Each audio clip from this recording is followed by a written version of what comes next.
If there's one thing to know about Marvel Snap players, it's that they love their disruptive 5 drops. Let's dive into the premier disruptive 5 drop of the modern era of Marvel Snap. Sandman with 4 different decks all built around this unique, powerful, and very scary disruptive card. At 5 cost and 7 power, Sandman has a reasonable body, but the real reason people play him in Marvel Snap is for his effect. He restricts both you and your opponent to playing only 1 card on the final turn of the game. The only card that can get through this is actually Jeff, the baby land shark.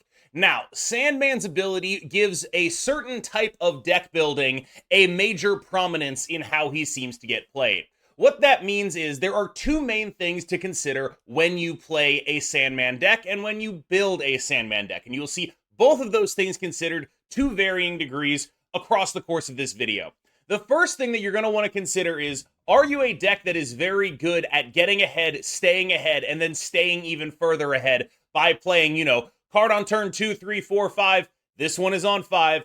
Big card on 6. Is that strong enough to win games of Marvel Snap? The second is, how aware is your opponent going to be of the fact that you are a Sandman deck? Because Sandman is best when he's not expected. Now, a lot of these decks sort of put that on an X and a Y axis, i.e., the decks that are going to have the strongest overall output are also the decks that it is the most obvious that you are going to be playing Sandman in. You have to sort of weigh that against each other. These are the 2 factors you're going to be wanting to consider when you look at a Sandman deck.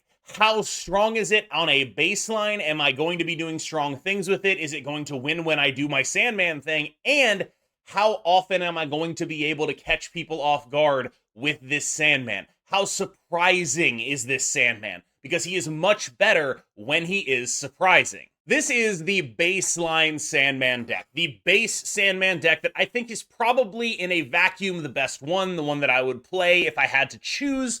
You basically see what this deck and this card are really about when you look at a deck like this. You have Nebula, who, with the way you play, is the highest scaling 1-drop. You have Spider-Ham, a 1-cost card with massive disruption potential. And you have a good 2-drop in the form of Jeff, a good 3-drop in the form of Cassandra Nova, Makkari, which can come out for free, another disruptive card in the form of Copycat that is also just very strong, and then the rest of the deck is just strong cards. Like, this is just a very classic good card style deck. Now, the other thing to think about here is, what are the giveaways that you are a Sandman deck? Typically, the biggest giveaways are games when you have a Makkari come out of your hand, or when you have a Nebula down on the board. Those are when you can be reasonably confident your opponent will know you are a Sandman, and thus when you are snapping, you have to think they might know that I am a Sandman. However, there are going to be plenty of games where you just go, Jeff, Cassandra Nova, Captain Marvel, play Sandman totally surprisingly. And those games, I think, are a real upside for a deck like this, and they also speak to the efficacy of Makkari. You don't need Makkari here, but if she's not giving the game away, like let's say you draw her on turn 5 or turn 6 when the Sandman is already, you've already done your snaps based on that, she ends up being a pretty useful card in those situations as well. Now, your top end is worth discussing. You see here we have Ultron and Red Hulk. Ultron, to me, has become a major standout of Sandman decks because they are very often playing only a few cards. However, he does conflict with Captain Marvel because he doesn't let her move in any reasonable way, unless she is moving to the Ultron lane and there is space in the Ultron lane. Ultron also sort of wants you to consolidate into individual lanes, and that is not something this deck is overwhelmingly happy to do. The other thing about Ultron is that it is probably the best points card for the final turn for a deck like this, but that doesn't make it irreplaceable. The top end in decks like this can be a lot of different things. I think the baseline package is Leader and Doom, and then this is a package that is sort of iterated on top of that as the metagame has grown. But you can swap up those 6-drops. Red Hulk can be Leader, Ultron can be Doom, whatever you really feel like playing in that spot, you are fine to do. So let's say you absolutely never wanted anyone to know that you were a Sandman deck. You wanted to be the most hidden possible Sandman deck. You wanted nobody to ever understand why you were snapping on turn 4 into that turn 5 Sandman. This is how you accomplish that right now.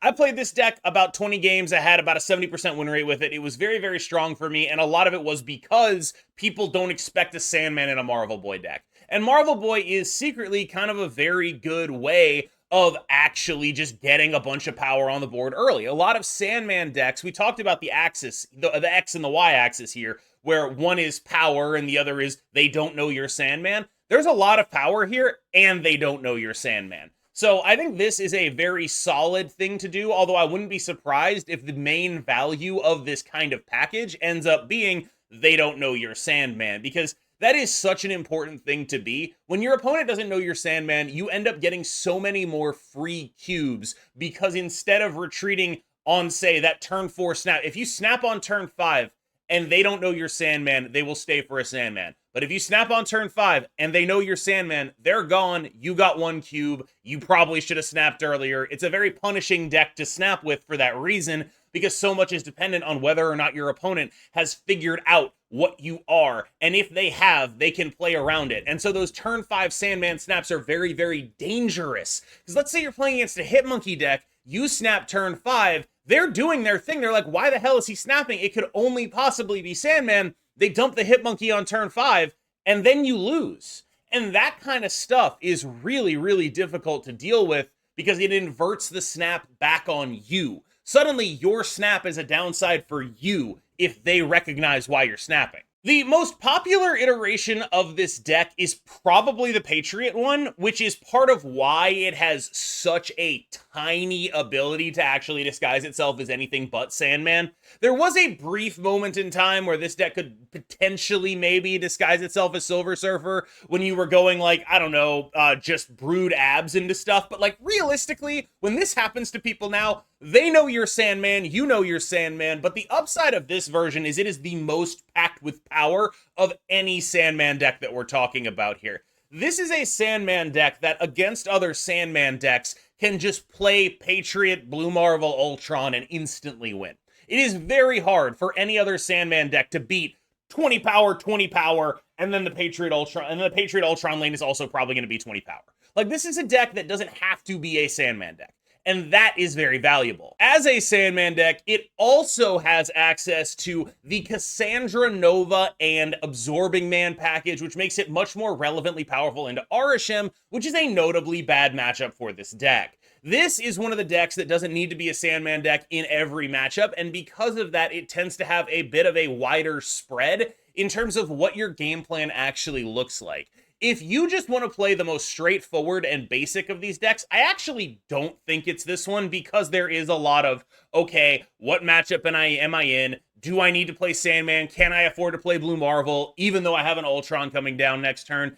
Am I confident enough in this? Am I going to get Ultron out of or not Ultron, am I going to get my Ultron Alioth out of an Arishem deck? There's a lot to think about when it comes to a deck like this. And I think that it's not necessarily the easiest, but it is on baseline power the strongest. It is also on baseline power the most telegraphed. This is the deck that when you do your thing, it is very obvious to anyone who is paying attention what is happening. If you have stacked a Dazzler, a Patriot, and a Blue Marvel in a lane, and you're not leaving the game, you are playing the card Ultron in that lane, and so anyone with Alioth and priority is going to dump it on you and you're going to cry. And I think that is the ultimate weakness of a deck like this, where the baseline power is so strong but also so telegraphed that you end up in a certain situation where I prefer other builds where it is slightly less baseline power but far less telegraphed, I think. And so you are able to access your game plan in more situations. However, just on base power, I do think this is likely the one that is going to be putting out the most points per game. Finally, let's talk about what I like to call BudgetMan, but I know a million people in my comments are going to be like, actually, I don't have Gladiator, I don't have Nebula, suck it, I don't have Nocturne, it's not a budget deck, get out of here.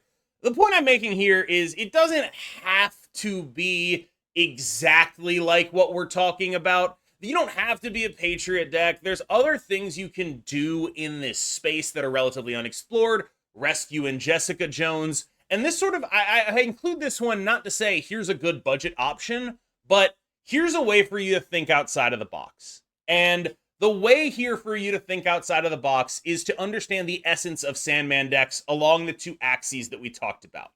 Axis number one, power. you have just some cards that are good. You want to be ahead? Well, one really good way to be ahead is play a 3/8 into a 4/9 into a Sandman.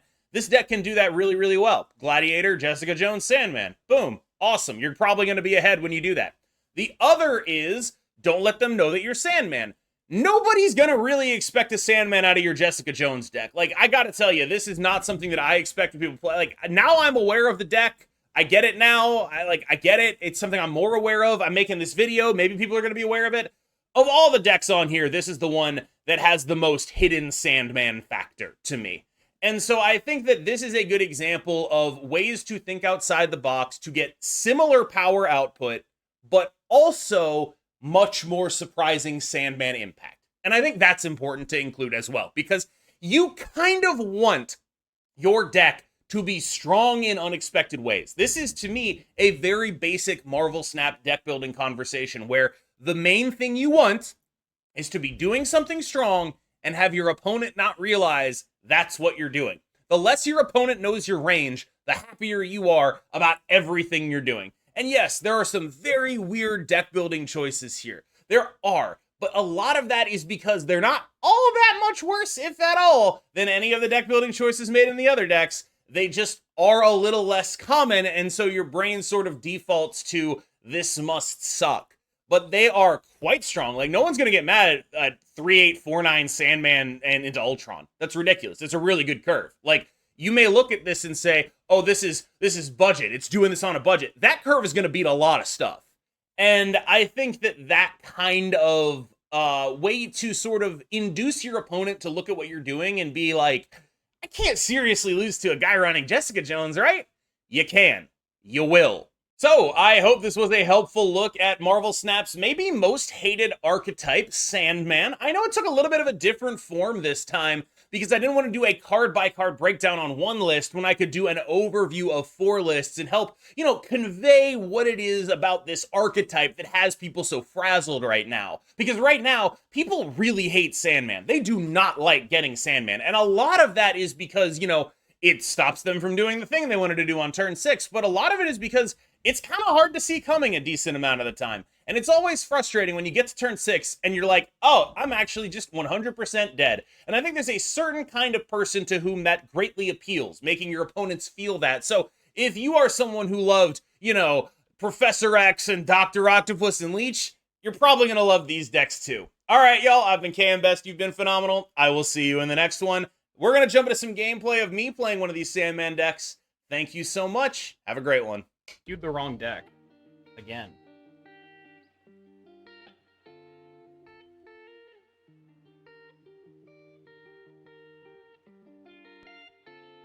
Okay, this looks like a mirror.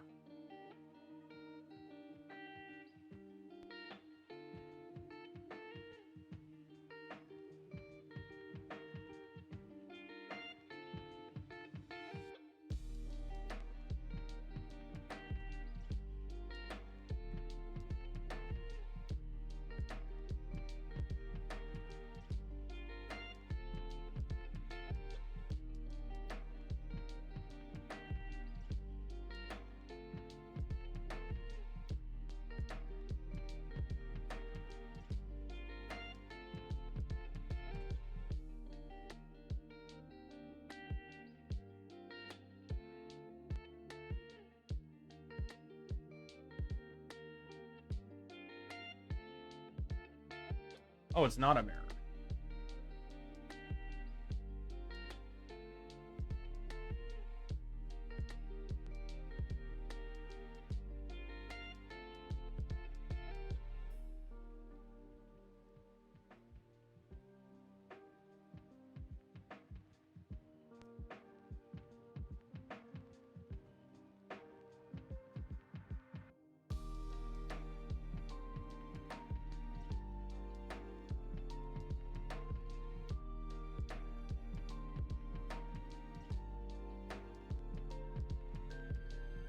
Better lose priority?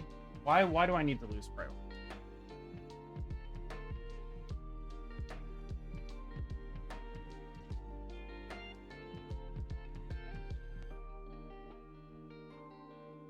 Killmonger?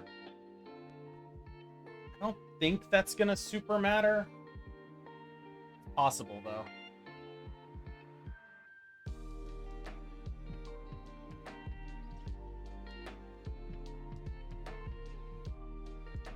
Holy shit.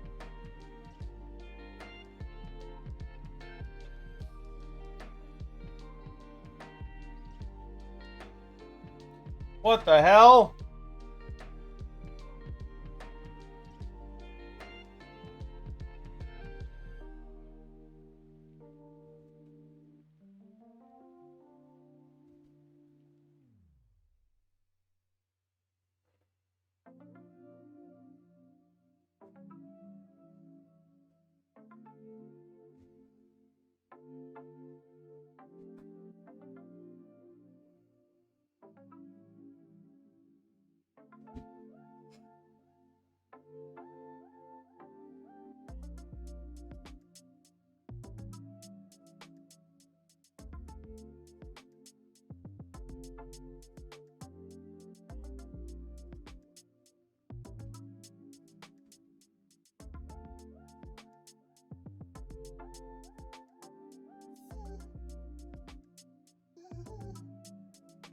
I don't know.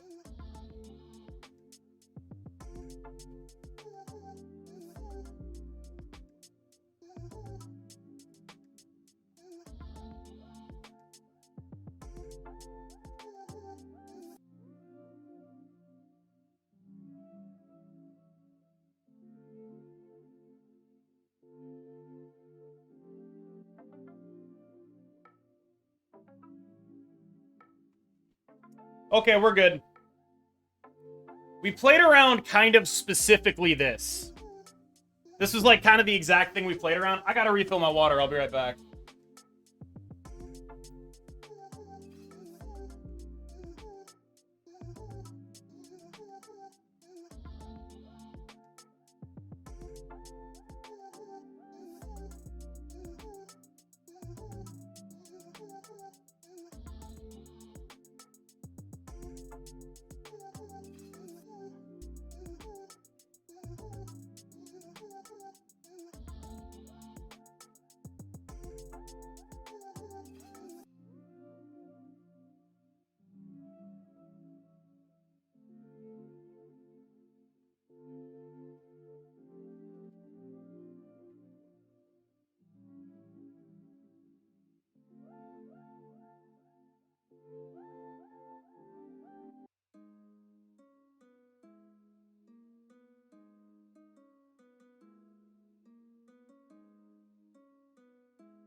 I know this is a weird one, but I think it's the right thing to do. It's just like, I feel like the very clear play is to play the White Widow in negative zone here, and so I'm going to hope that that's what's happening. I'm stupid. Noted. I'm fucking stupid. That's what I've learned. Cool. I'm actually a moron. Okay, so there are some good hits here. Without that White Widow, I don't think they can double clog. Marvel Boy will remain pumping stuff here. This could hit Sandman. They're snapping. Dude, does that ever mean I just don't play anything? Are they gonna, like, Titania Goblin? Do I just not play a card here? I think I just don't play a card here.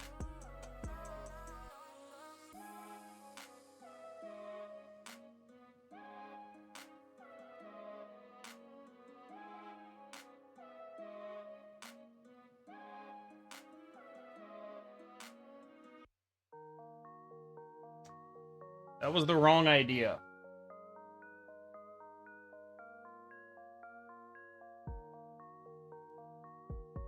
Okay, so we're both at 1. They play a 10 power guy. It gets 1, 2, 3, 4. We both play a 16 power guy. I'm stupid, though.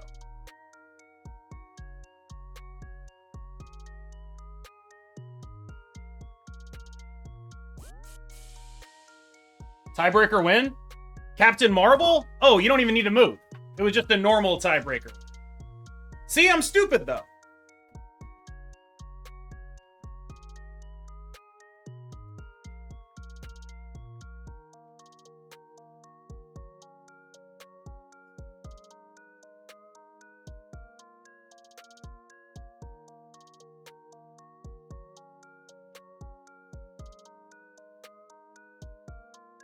Can't wait to get White Widow. Hey, wait, that's not White Widow.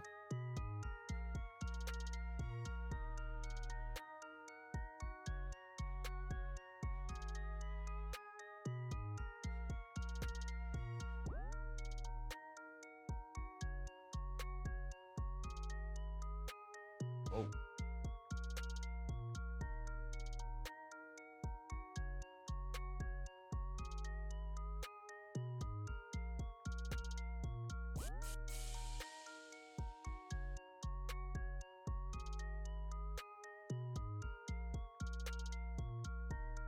That's a scary sight.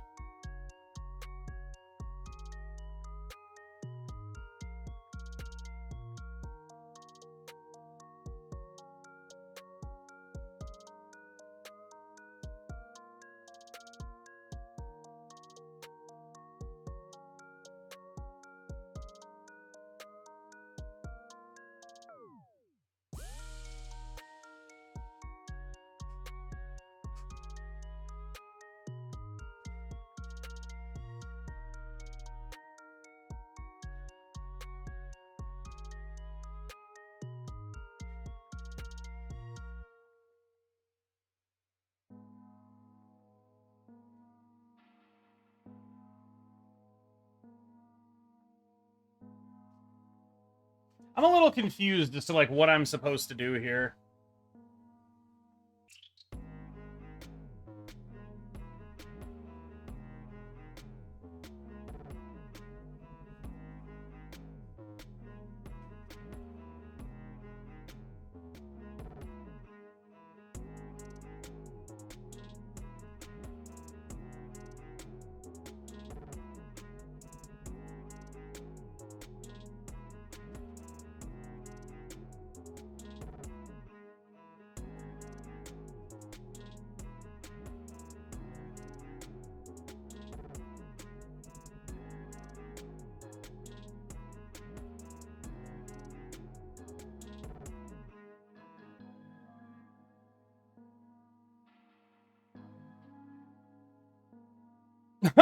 Wait, what? Hello. Hello.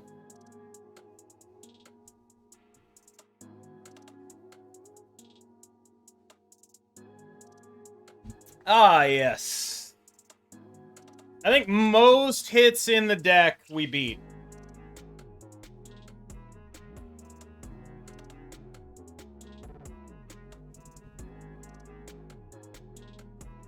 Multiple man. Okay, so they're Phoenix Force.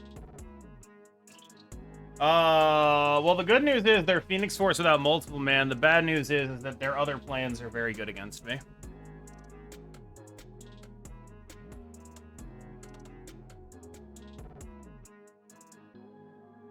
Oh, they're moved.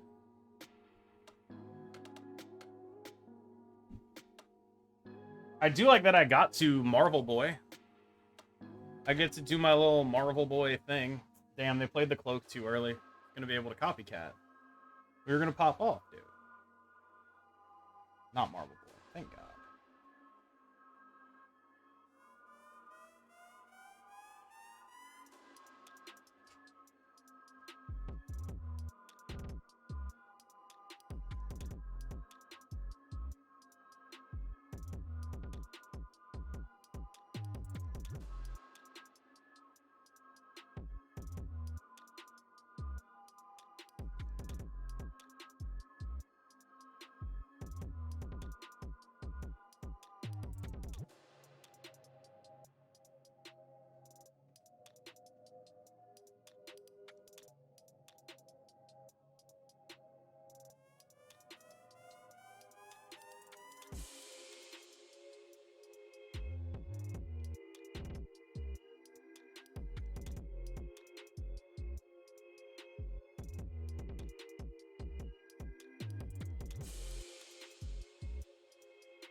Sandman a turn late here. Who the fuck knows what happens from here? I'm gonna be honest with you. I have no idea.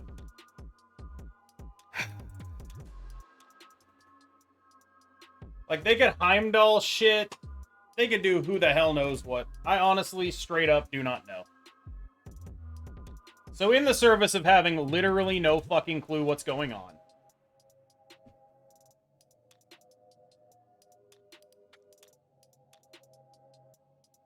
they snapped me. Okay. So is the snap a Heimdall?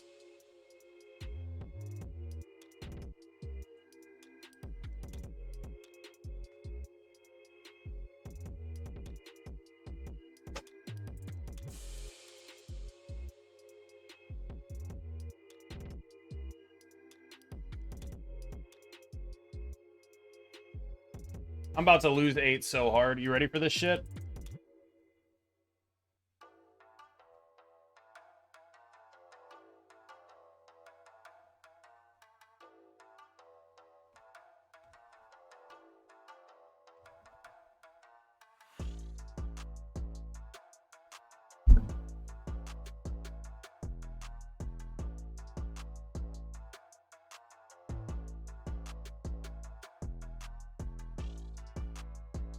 I read it. I can read, chat. I can read. I can read a Heimdall, baby.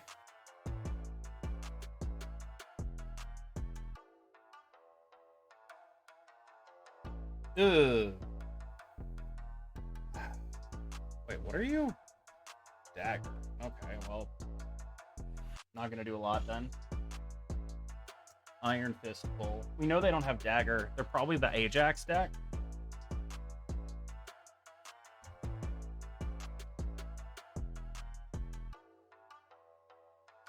Okay, they're like move bounce. I don't really get it. That's a good replacement for Makkari. Randomly generating her from Camp Lehigh, dude. Duh. Duh. What, is that not obvious? Is that not obviously what you're supposed to do? You fools.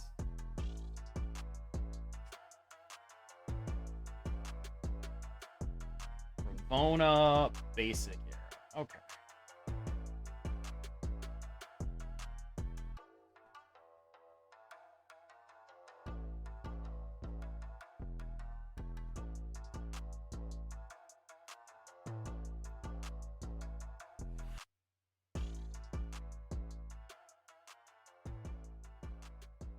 Pretty much within expectations.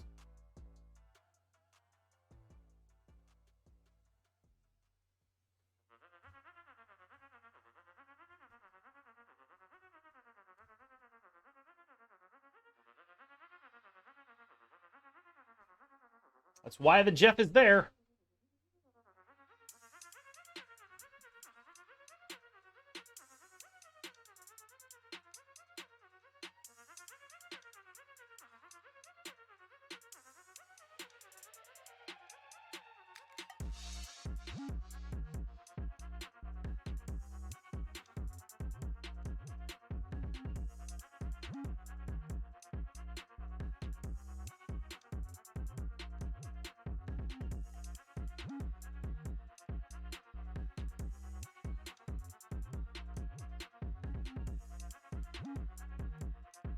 God help me. I think I know what I'm supposed to do here, and I hate it a lot, but I think this is probably it.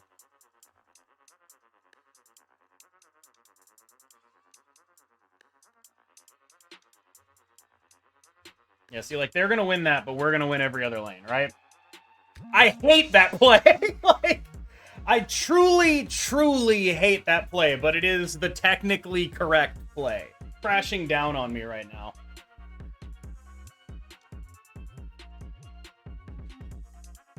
Sometimes it comes crashing down and it hurts inside. You know? We're minus 32 cubes on the day. Which is really bad.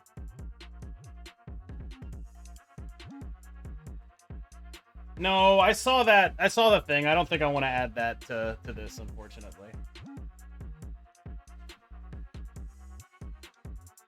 Hood.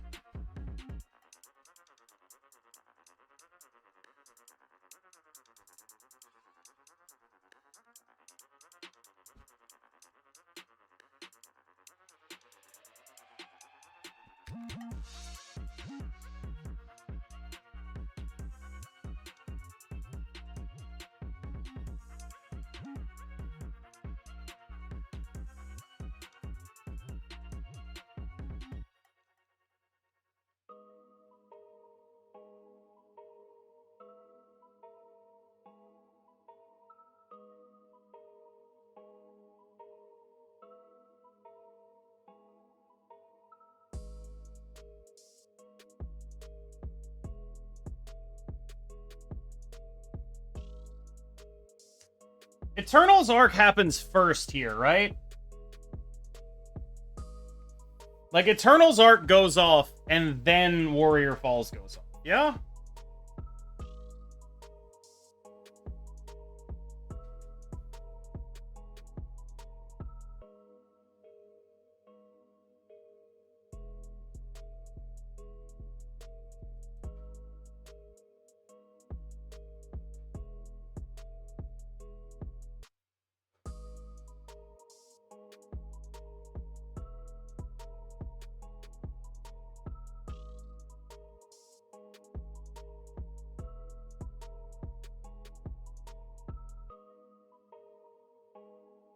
They're leaving. How are they not leaving? What world do we live in where they're not?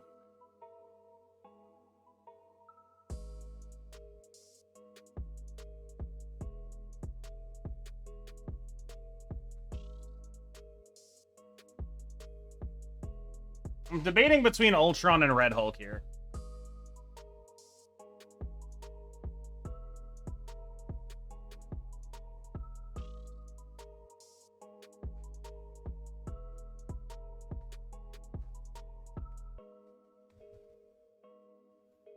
What the hell?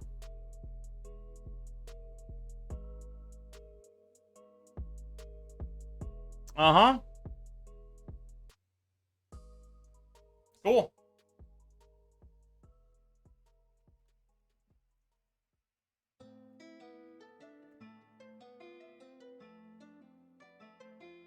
I'm ready for Is He Cooking? Give me a second. First of all, Killmonger. Okay, so it's Surfer.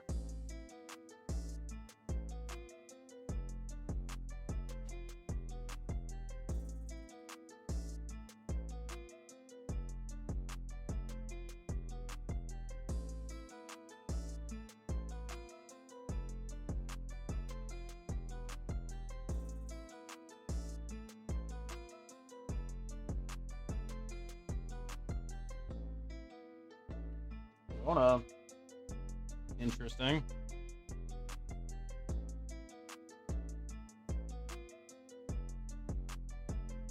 Oh, I have to pee so bad.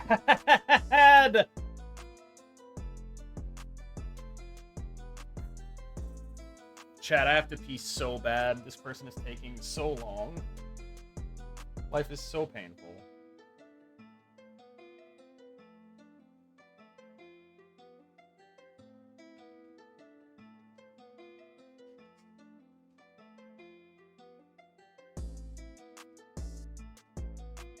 I have to pee so bad. Oh god. Oh god. Ow.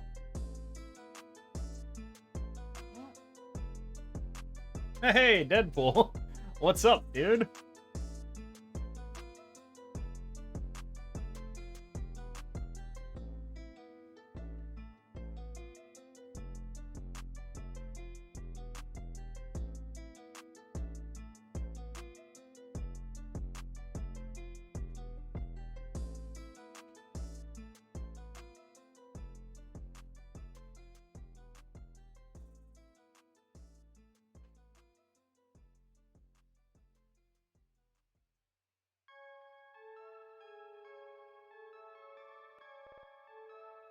I've never had to pee more than literally right now. It is insane. I don't play the Deadpool. Maybe I play the Deadpool. I don't fucking know. Sebastian show. Rude. So they get one card next turn. Vision. Nice. Vision. Nice. Okay, so we win. As long as this Ultron doesn't totally fuck me, we're gonna win this game. Right? I mean, I guess we could get a little fucked. I mean, actually, is there a world where this doesn't work? What's their biggest possible play here? What's their biggest possible play here? Like, does this Vision beat their biggest possible play? Yeah. Like, does this vision beat their biggest possible play? Like, what's their largest guy?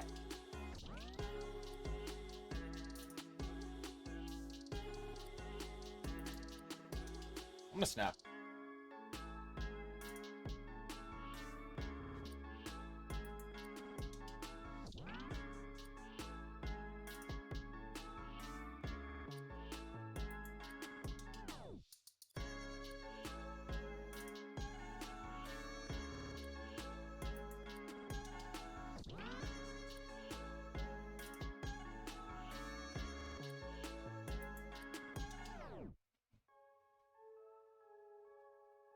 Yeah, okay, we're good. I personally am shocked that they played the card Silver Surfer. Never could have seen it coming. All right, I really have to pee. I'll be right back.